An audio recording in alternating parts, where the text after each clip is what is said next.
അപ്പോൾ നമ്മുടെ തക്കാളി സാദം ഉണ്ടാക്കാൻ വേണ്ടിയിട്ട് ഞാനിവിടെ എടുത്തേക്കുന്നത് 1 കപ്പ് അരിയാണ്. ഞാനിവിടെ എടുത്തേക്കുന്നത് ബസ്മതി റൈസാണ്. ബസ്മതി റൈസ് വേണമെന്നില്ല, സാധാരണ പച്ചരിയോ പൊന്നി റൈസോ അങ്ങനെ ഏത് വൈറ്റ് റൈസ് വേണമെങ്കിലും നമുക്ക് തക്കാളി സാദം ഉണ്ടാക്കാൻ വേണ്ടി എടുക്കാം. ഇത് ഞാൻ എന്താ ചെയ്തതെന്ന് വെച്ചാൽ നന്നായിട്ട് 2-3 പ്രാവശ്യം കഴുകി എന്നിട്ട് ഒരു 15 മിനിറ്റ് വെള്ളത്തിലിട്ട് വെച്ചേക്കുവാണ്. നമുക്കിനി നമ്മുടെ അരി വേവിച്ചെടുക്കാം. അപ്പോൾ അതാ ഞാനൊരു പാത്രത്തിൽ കുറച്ച് വെള്ളം തിളപ്പിക്കാൻ വെച്ചിട്ടുണ്ട്. കുറച്ച് വലിയ പാത്രം എടുക്കാൻ ശ്രദ്ധിക്കുക. നമ്മുടെ അരി കുഴഞ്ഞു പോകാൻ പാടില്ല. കുറച്ച് വെള്ളത്തിൽ വേവിച്ചാൽ നമ്മുടെ അരി അങ്ങ് കുഴഞ്ഞു പോകും.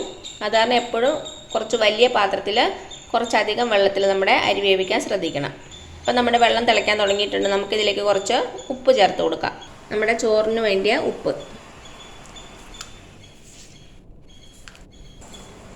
ഇനി ഇതിലേക്ക് നമുക്ക് നമ്മുടെ അരി ചേർത്ത് കൊടുക്കാം.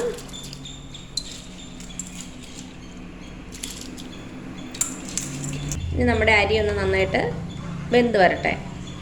ഒത്തിരി അങ്ങ് വെന്ത് പോകരുത്, ഒരു 80% വെന്താൽ മതിയാവും. കുഴഞ്ഞു പോകാൻ പാടില്ല. ഞാനിപ്പോൾ എടുത്തേക്കുന്നത് ബസ്മതി റൈസ് ആയ കാരണം ഒരു 7 മിനിറ്റ് അല്ലെങ്കിൽ 8 മിനിറ്റ് മതിയാകും.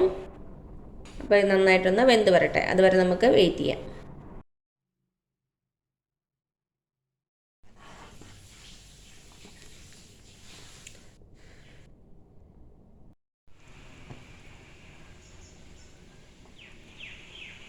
ഇപ്പം എന്താ നമ്മുടെ അരി അത്യാവശ്യം വെന്തിട്ടുണ്ട്.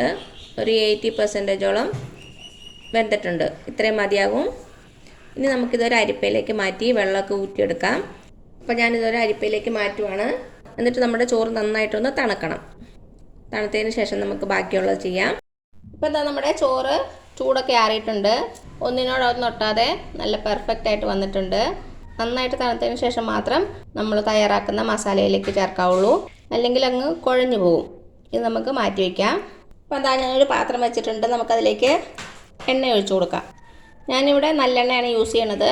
ഓതൻറ്റിക് ആയിട്ടുള്ള ടേസ്റ്റ് വേണമെങ്കിൽ നല്ലെണ്ണ അല്ലെങ്കിൽ കടലയെണ്ണ യൂസ് ചെയ്യുക. അതും അല്ലെങ്കിൽ സൺഫ്ലവർ ഓയിലായാലും മതി. ഇനി നമ്മുടെ എണ്ണ ഒന്ന് ചൂടായിട്ട് വരട്ടെ. അപ്പോൾ എന്താ നമ്മുടെ എണ്ണ ചൂടായിട്ടുണ്ട്. ഇതിലേക്ക് ഒരു 1/2 ടീസ്പൂൺ കടുക് ഇട്ട് കൊടുക്കാം. കടുക് പൊട്ടാൻ തുടങ്ങുമ്പോൾ ഇതിലേക്ക് ഒരു 1/4 ടീസ്പൂൺ ജീരകം ചേർത്ത് കൊടുക്കാം. ഒരു 1/2 ടീസ്പൂൺ കടലപ്പരിപ്പ്, 1 ടീസ്പൂൺ ഉഴുന്ന് പരിപ്പ്, ഒരു വറ്റൽ മുളകും കൂടെ കട്ട് ചെയ്തിട്ട് കൊടുക്കാം. ഇതിലേക്ക് കുറച്ച് കാഷ്യൂ നട്ടും കൂടെ ചേർത്ത് കൊടുക്കുവാണ്. ഇതിലേക്ക് കുറച്ച് കറിവേപ്പിലയും കൂടെ ചേർത്ത് കൊടുക്കാം.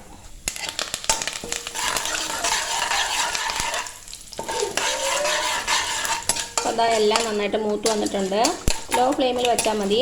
ഇനി ഇതിലേക്ക് ചെറുതായിട്ട് കട്ട് ചെയ്ത് വെച്ച 3 തക്കാളി ചേർത്ത് കൊടുക്കാം. നന്നായിട്ട് പഴുത്ത തക്കാളി എടുക്കാൻ ശ്രദ്ധിക്കുക. കുറച്ച് ഉപ്പും കൂടെ ചേർത്ത് കൊടുക്കാം. നമ്മുടെ തക്കാളി നന്നായിട്ട് വേവണം. നന്നായിട്ട് വെന്ത് മഷി പോലെ ആകണം. ഇപ്പം എന്താ നമ്മുടെ തക്കാളി നന്നായിട്ട് വെന്തിട്ടുണ്ട്. നന്നായിട്ട് വെന്ത് ഉടഞ്ഞു വന്നിട്ടുണ്ട്. ഇനി നമുക്കിതിലേക്ക് ഒരു 2 ടീസ്പൂൺ വെളുത്തുള്ളി കൊത്തി അരിഞ്ഞിട്ട് കൊടുക്കാം. നന്നായിട്ടൊന്ന് ഇളക്കി കൊടുക്കുക. ഒരു 1/4 ടീസ്പൂൺ മഞ്ഞൾപ്പൊടി ചേർത്ത് കൊടുക്കാം. അതേപോലെ തന്നെ ഒരു 1/2 ടീസ്പൂൺ മുളക് പൊടി. ഞാനിവിടെ ഒരു 1/2 ടീസ്പൂൺ എരിവുള്ള മുളക് പൊടിയും 1/4 ടീസ്പൂൺ കാശ്മീരി ചില്ലി പൗഡർ ഇട്ടിട്ടുണ്ട് ഒരു കളറിന് വേണ്ടിയിട്ട്. നന്നായിട്ടൊന്ന് ഇളക്കി കൊടുക്കുക. ഇതിൻ്റെ പച്ചമണം ഒന്ന് മാറണം. ലോ ഫ്ലെയിമിൽ തന്നെ വെച്ചാൽ മതി.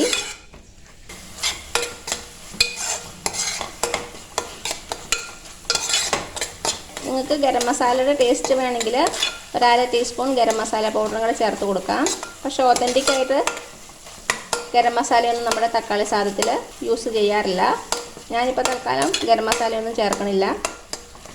ഇതിലേക്ക് കുറച്ച് മല്ലിയില അരിഞ്ഞത് ചേർത്ത് കൊടുക്കാം.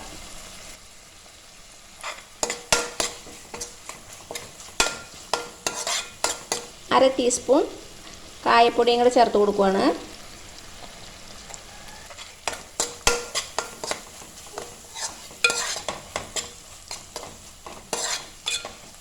ഇപ്പം നമ്മുടെ പൊടികളുടെ പച്ചമണമൊക്കെ നന്നായിട്ട് മാറിയിട്ടുണ്ട്. ഇനി ഇതിലേക്ക് നമുക്ക് കുറച്ച് വെള്ളം ചേർത്ത് കൊടുക്കാം. പച്ചവെള്ളം ചേർക്കണ്ട, ഞാനിപ്പോൾ ചൂടുവെള്ളമാണ് ചേർക്കണത്. ഈ ഒരു ഗ്ലാസ്സിന് 1 ഗ്ലാസ് ചേർത്ത് കൊടുത്തിട്ടുണ്ട്. ഇനി ഇത് നന്നായിട്ടൊന്ന് തിളയ്ക്കണം. തിളച്ച് നന്നായിട്ടൊന്ന് കുറുകി വരണം. ഉപ്പൊന്ന് ചെക്ക് ചെയ്ത് നോക്കുക. കുറവാണെങ്കിൽ ചേർത്ത് കൊടുക്കുക. നമ്മൾ ചോറിന് ഓൾറെഡി ഉപ്പിട്ടിട്ടുണ്ടല്ലോ. അപ്പോൾ ഈ മസാലയ്ക്ക് വേണ്ടി ഉപ്പ് മാത്രം ചേർത്ത് കൊടുക്കുക. ഈ വെള്ളം ഒരു 1/4 ഭാഗത്തോളം നന്നായിട്ടൊന്ന് വറ്റി വരട്ടെ. അതുവരെ നമുക്ക് വെയിറ്റ് ചെയ്യാം. ഒരു പച്ചമുളകും കൂടെ കട്ട് ചെയ്തിട്ട് കൊടുക്കാം.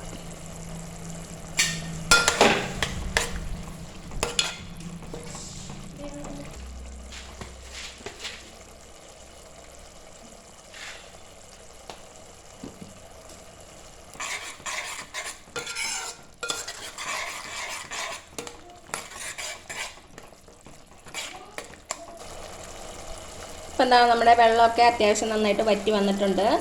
ഇനി ഒരു ഫ്ലേവറിന് വേണ്ടിയിട്ട് നമുക്ക് 1 ടേബിൾ സ്പൂൺ നെയ്യും കൂടെ ചേർത്ത് കൊടുക്കാം. നിങ്ങൾക്ക് നെയ്യുടെ ടേസ്റ്റ് ഇഷ്ടമാണെങ്കിൽ ചേർത്ത് കൊടുത്താൽ മതിയാകും. ഇത് ചേർക്കുമ്പോൾ നല്ലൊരു ഗ്ലേസിങ് കിട്ടും നമ്മുടെ റൈസിന്. അതേപോലെ തന്നെ നല്ലൊരു ടേസ്റ്റും ഉണ്ടാകും. ഇനി തീ കുറച്ച് വെച്ചിട്ട് നമ്മുടെ ചോറ് ഇതിലേക്ക് ചേർത്ത് കൊടുക്കാം. ഉണ്ടോ, ഒന്നിനോടൊന്നും ഒട്ടാത്ത നല്ല പെർഫെക്റ്റായിട്ട് വെന്ത നമ്മുടെ ചോറ് ചേർത്ത് കൊടുത്തിട്ട് നന്നായിട്ട് മിക്സ് ചെയ്ത് കൊടുക്കുക. മസാലയൊക്കെ ചോറിലേക്ക് നന്നായിട്ടൊന്ന് യോജിച്ച് വരണം.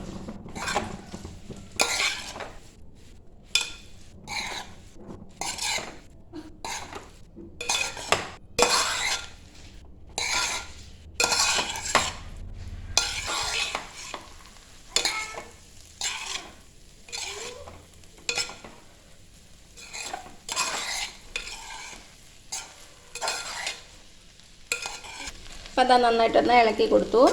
മസാലയും ചോറുകൾ നന്നായിട്ട് യോജിച്ച് വന്നിട്ടുണ്ട്. ഇനി അവസാനമായിട്ട് നമുക്ക് കുറച്ച് മല്ലിയിലയും കൂടെ ചേർത്ത് കൊടുക്കാം. എന്നിട്ട് തീ ഓഫ് ചെയ്യാം.